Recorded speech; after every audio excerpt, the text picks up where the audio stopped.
Once upon a time, there were no tourists in Goa, but there were taxis, and we Goans used to hail them regularly. This is the story of Goa and its affair with taxis.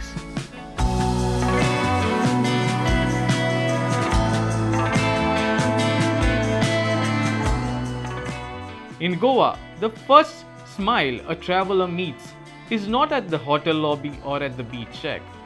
It's behind the steering wheel of a taxi. These drivers, often the initial touchpoint for visitors, proudly see themselves as the real brand ambassadors of Goan tourism. This is their story, a journey through time, tradition, and transformation.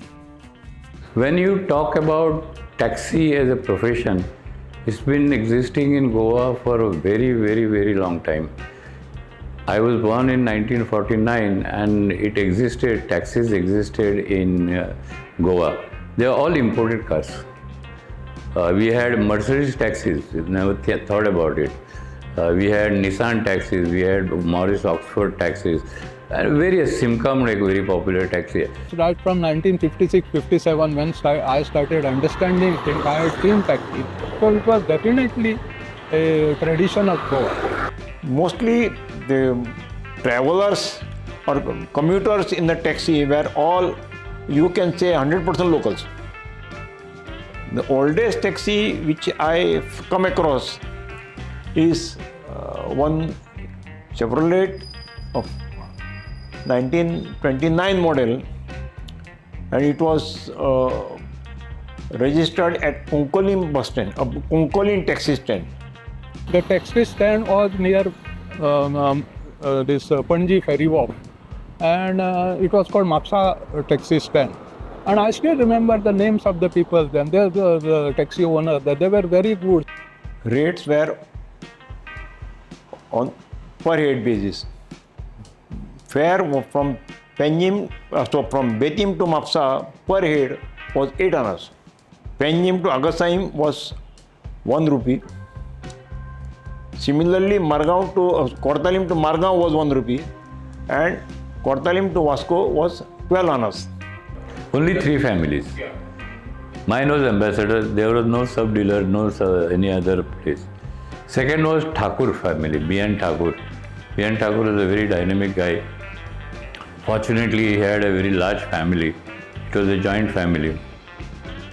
And they had Fiat. The third family which had a dealership of Fiat was Virginkar, P.G. Virginkar. Basically, taxi was an individual sort of business for the livelihood of an individual. Although the same was under the control of the government, like granting of a permit and the requirement at which stand, which place these taxis were required. Thereafter, in the 70s, Goa became a touristic center with a lot of foreign tourists coming to the state.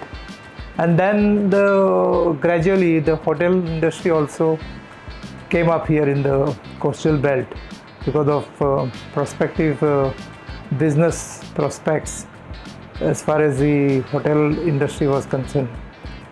And accordingly, the demand over supply came into fore. From the days of IG plates symbolizing India Goa to the transition into the GDT series, post-liberation, the taxi has been more than just a vehicle. It's been a vessel of stories, traditions, and transitions.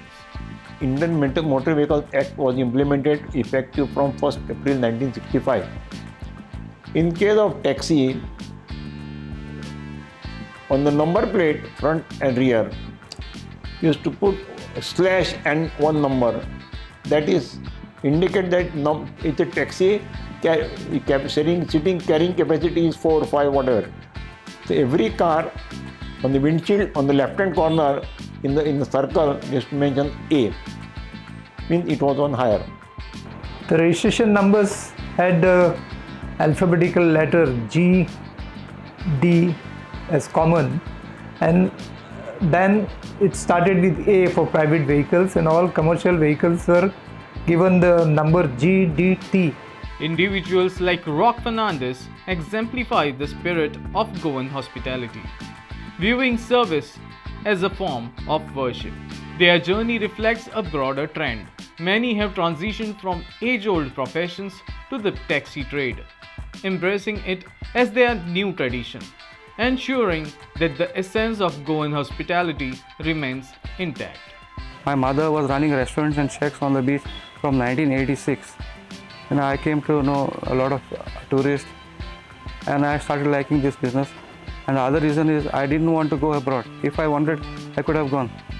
We have left our own very old professions like fishing or farming, and we had made this as our occupation, like tourism sector, driving a tourist taxi. Personally, if I go outside, I'll prefer what is cheaper. No? Yeah. So I don't blame the tourists or the other people using those taxis. But only thing is I don't want them to disturb what is going on. We are affiliated to the hotel. Please do not disturb us near the hotel. You can carry out with the locals. Some of our friends who are there with us, they were all farmers or fishermen, and they also taught and hotel has provided us to bring the local people in this business, and we thought we have a future in this, and since then we are here. The taxi stand is more than just a place to hail a ride.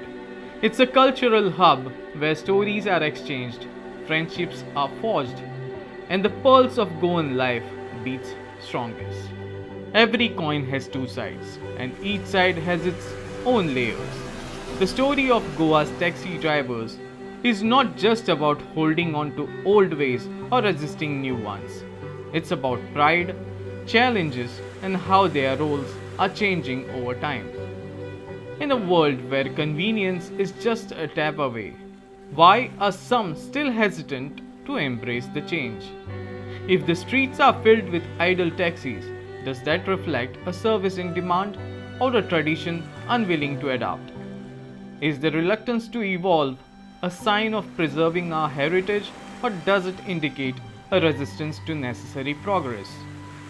In a state that prides itself on hospitality, have our actions aligned with our reputation, or have we become obstacles to our own growth? Taxi?